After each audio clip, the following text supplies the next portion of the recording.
Hey bikers, thanks for tuning in to Biker Man. Today I am hitting the trails and wondering about the history of this place.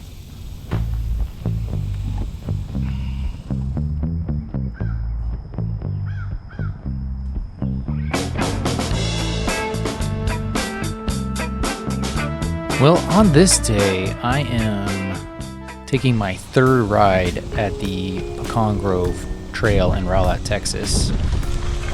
And even though it's my third ride, this is the first time I think that I rode every bit of the trail and then also every bit of the trail in the correct direction. I know in my previous video I mentioned that the signage was a little difficult, and on top of that my brain was a little broken. And, there were sections where suddenly I'd be going the wrong direction. In general, on these trails, counterclockwise is the way that you're supposed to be going. But the first time or two that I rode it, I caught myself going the wrong direction a couple of times. There was nobody else riding, but luckily I was able to figure it out this time. So I started off on the Eleanor Trail. And this one now that I'm on is Penny. And Eleanor is almost completely covered in the shade. And then Penny is of all of the trails here, Penny is the one that is probably has the most exposed area. So if you're going to be riding on a hot day, I would say overall the trails are, 80% covered in shade. And Penny's really the only one that you'll be getting any sun. But it's also, I would guess, the shortest. So if you're worried about going out here on a hot day, you really shouldn't be, because most of everything is covered. The thing that I like about Penny is the first half is actually covered in this little hilly area that goes along the railroad tracks. And then the second half of it is a little bit more exposed, and you've got some views of the lake. And it's a fun little one. It's probably the most different of all of the trails. You'll see up here some of the views that I've got. But yeah, this is the portion that I rode in the wrong direction the first two times that I rode. This is a little jungle area, and it kind of drops you right on the end of this point. Check that out.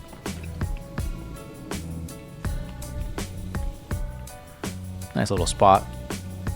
And then from there you loop back to the next set of trails.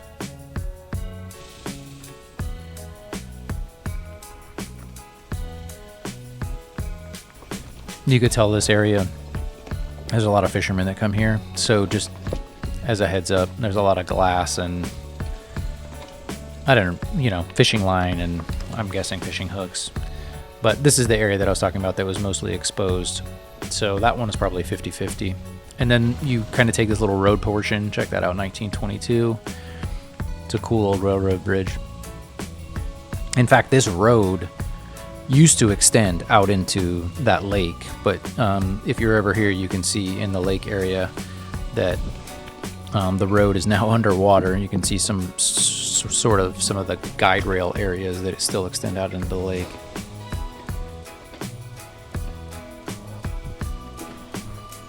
And I'm back here onto Eleanor. So the first set of trails is Eleanor. You kind of take that loop onto Penny, do Penny, and then come back to Eleanor. But you can see this is all covered.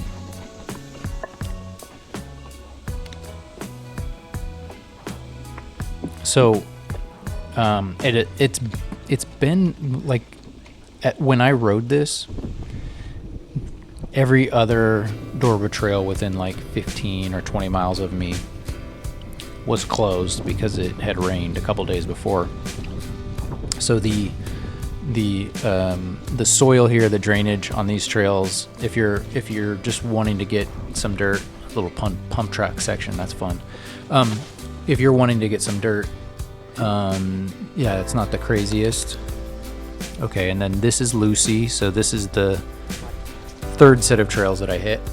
So Eleanor to Penny, Penny back to Eleanor, and then over to Lucy.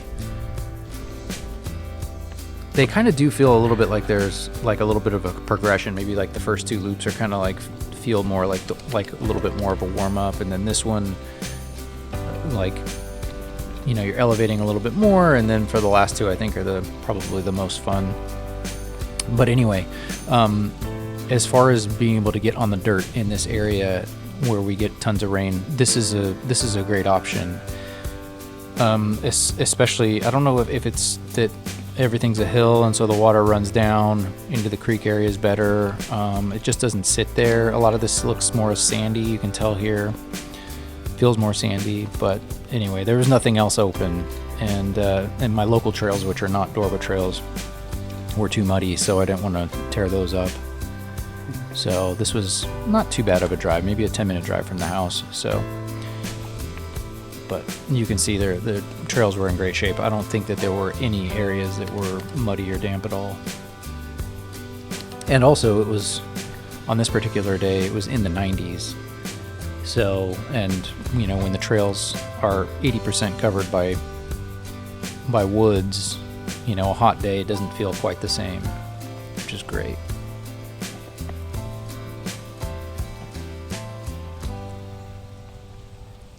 So I was kind of wondering about this area. I don't know if you guys ever do this, but sometimes when I'm on, like if I'm hiking or if I'm biking, you know, obviously I'm focusing on what I'm doing, but I also a lot of times kind of wonder about the history of the area. Sometimes it's like, you know, the natural history of the area. If I'm, you know, in a national park, if I'm in Zion or Yosemite or something like that, I wonder about the natural history of the area. But a lot of times when I'm riding, it's like a area that has like human history. Okay, and so here I connect onto Rita, and then Rita, you take it briefly, and then you connect to Blackbird, ride that loop, and then ride back to Rita. But these are probably my two favorite as far as the loops are concerned. There's a lot of up and down. So here's the connection piece. You could either go left and hit Rita, or go right and then hit the full Blackbird loop, which are of all of the trails, are the most up and down. They're little hills. You know, nothing that's like super challenging. You know, if you're, you know, wanting to bomb down some stuff, you know, this isn't probably it, but I think it's really fun. And that's just for somebody who's just kind of like a beginning rider. So, but anyway, a lot of times when I'm out and about, I wonder about the history of a place. And in this particular ride, as you can see, kind of off into the woods there is a lot of like old, I don't know, it's dump refuse, you know, like there's a lot of old metal, a lot of old glass. There's an old car from the 60s or so. I was wondering about this area, you know, if it used to be a landfill, or if those are just, you know, there's a lot of times there's just areas that are common where people go and they dump things. And this may have been an area where that's been going on for a while. But it also got me kind of thinking about the sort of the transition of this region. You know, Dallas has been growing a lot over the last 20 years. And while a lot of, you know, the stuff that I'm seeing on this trail is maybe from like the 60s at the oldest, I didn't see notice anything any older than that. But, you know, the bridge that we already passed was from 1922. And I just kind of thought about like how this, you know, on the ride and after the ride, thinking about how this has changed so much during that time, right? The first people that were in this area were probably building that railroad bridge. And what were those people doing at that time in this region? What was it like living here? Here's the card that I talked to you about. But it just got me thinking about, you know, how people have changed, how our needs have changed, and, you know, what we want out of where we live. I mean, this probably was a really hard place to live back in the day, just the just the natural environment and the weather and everything. But yeah, it's just kind of interesting. I don't know. Do you guys ever think about that kind of thing when you're out?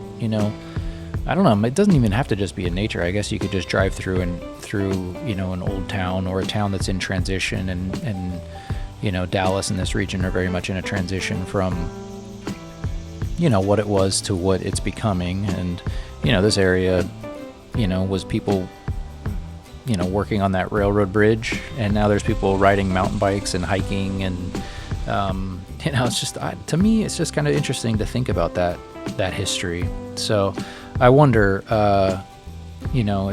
if you guys notice that kind of thing where you guys are, if you observe the changes and the transformations. And I think that maybe this trail in of itself is maybe symbolic of just how Dallas is changing or has changed, and Texas is changing or has changed. It's kind of interesting. But anyway, and then here's the transition from Blackbird back to Rita. And you finish, that's where I finished, was with Rita. Blackbird and Rita are my two favorites, so I finish off on those trails. But yeah, I think maybe I'm particularly observant of these changes because I grew up in Southern California, and something similar happened there. As I was growing up, it was very much the town we grew up in, or that I grew up in, was an old oil town, and it was transitioning to a more modern suburb, and all of the old buildings were being torn down to build new ones. And I don't know if that's something that other people kind of reflect on, but it's always something that I've thought was really interesting to observe. And yeah, give me your guys' thoughts. What do what's going on in your area? How are things changing there? Do you like how they're changing? What do you think? Yeah, let me know your thoughts on this trail system. I don't know if any of you guys have had an opportunity to check it out. I definitely would recommend it.